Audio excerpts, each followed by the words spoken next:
Hi friends, welcome to another video lesson with Abhishek sir. In this video, today we are going to talk about 5 idioms related to cat. Cat, you already understand. लेकिन cat को लेकर के English में 5 बहुत ही common idioms हैं जो आज हम इस वीडियो में सीखने वाले हैं। तो बने रहिए मेरे साथ इस वीडियो में एंड तक। दोस्तों, अक्सर आप हिंदी में लोगों से बोलते हैं, जब आप किसी बच्चे से बात करें और वो बच्चा आपकी बात सुनकर, आपका सवाल सुनकर जवाब न दे, तो आप अक्सर बोलते हैं क्या हुआ, सांप क्यों सूंघ गया। कई बार आप बड़े लोगों से भी बोलते हैं, जब आप किसी कॉन्वर्सेशन में जीत रहे हो और सामने वाला चुप हो जाए, तो आप अक्सर उससे बोलते हैं क्या हुआ भाई, सांप क्यों सूंघ गया, या सांप सूंघ गया क्या। अक्सर आप ऐसा बोलते हैं। इंग्लिश में इसके लिए एक इडियम है, कैट गॉट योर टंग। यदि आप इसे सवाल बनाना चाहते हैं तो फिर आप कहेंगे has the cat got your tongue. Cat got your tongue.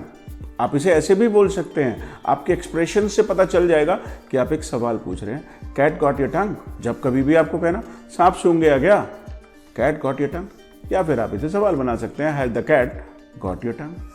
तो आज के बाद जब कभी भी आपको कहना क्या हुआ भाई, सांप सूंघ गया क्या, अब आप भी चुप बैठे हैं, तो मैं आपसे कहूंगा has the cat got your tongue. एक और इडियम है इंग्लिश में, let the cat out of the bag. Let the cat out of the bag. जब कभी भी कोई आपका राज खोल दे, कोई सीक्रेट बता दे बाय मिस्टेक, जब कोई गलती से आपका कोई राज किसी और को बता दे। सपोज करिए कि आप मुझे बर्थडे पार्टी देने वाले थे और आपने इसे सरप्राइज रखा था। अब यदि आपका कोई दोस्त आकर के मुझे बता दे सर आज तो पार्टी है, और मैं आपको फ़ोन करूं, मैंने कहा भाई क्या हुआ, कोई पार्टी वार्टी दे रहे हो क्या, तो आप कहोगे sir who let the cat out of the bag. या फिर आप अपने दोस्तों में ही पूछोगे क्यों भाई, ये राज किसने खोला है, ये पर्दाफाश किसने किया है, तो आप इंग्लिश में यूज करोगे who let the cat out of the bag. Who let the cat out of the bag. जब कभी भी कहना अरे ये बात किसने बताई भाई इनको, ये कौन बताया आया, किसने राज खोल दिया, किसने पर्दाफाश किया है। Who let the cat out of the bag? People let the cat out of the bag. लोग राजफाश कर देते हैं, लोग पर्दा खोल देते हैं, लोग सरप्राइजेस को खत्म कर देते हैं। दोस्तों, जब कभी आप नर्वस महसूस करते हैं तो आप इंग्लिश में कहते हैं I am like a cat on hot bricks. I am like a cat on hot bricks. Suppose कीजिए आप ड्राइविंग लाइसेंस बनवाना चाहते हैं और आपके टेस्ट का दिन आ गया और आप देखेंगे कि वहाँ पे कितनी बारीकी से टेस्ट लिया जा रहा है, तो आप नर्वस महसूस करेंगे और आपका दोस्त पूछे क्या हुआ, इतना ऐसे कैसे, क्या बात, क्या हुआ भाई, why are you like a cat on hot bricks. या फिर आप बताएंगे यार आई एम फीलिंग नर्वस। यानी आप इसे ऐसे भी कह सकते हैं I am feeling nervous, I am nervous. या फिर आप इसे इडियोमेटिकली कहेंगे I am like a cat on hot bricks. Are you like a cat on hot bricks. मैं आपसे कह दूं कि यार कमेंट लिख के दो मुझे, you feel nervous and that's why you sometimes don't write comments. आप लिखते भी नहीं, I understand this. Are you like a cat on hot bricks? I hope not. English में एक इडियम है like a cat that has got the cream. Like a cat that has got the cream. जैसे सोचिए जो cat होती है उसको milk बहुत ही अच्छा लगता है, और उसे यदि मिल्क भी मिल जाए और साथ में मलाई भी मिल जाए और वो एक साइड में खड़ी हो जाए, वो कैसा महसूस करेगी।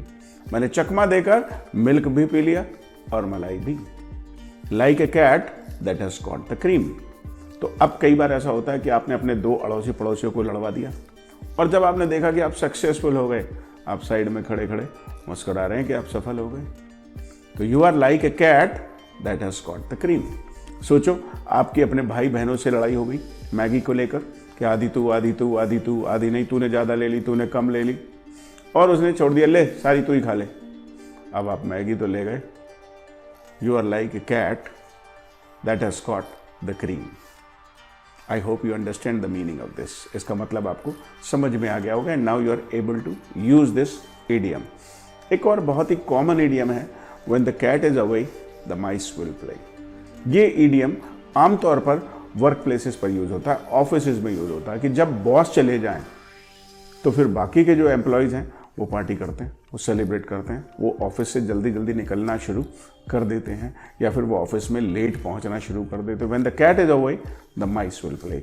घर में आपकी मम्मी जिनसे आप डरते हैं, और यदि मम्मी चली जाए 2-3 घंटे के लिए मार्केट, तो बच्चे क्या करते हैं? सेलिब्रेट करते हैं, फ़ोन चलाते हैं। When the cat is away the mice will play. जब कभी भी कोई अथॉरिटी में व्यक्ति है और वो चला जाए, पीछे से उनका स्टाफ जब एंजॉय करता है, तो ऐसी सिचुएशन में आप यूज़ करेंगे when the cat is away mice will play. I hope you have understood all these 5 idioms and you will write nice examples in the comment section। मिलते हैं आपसे फिर एक नई वीडियो के साथ। Thank you.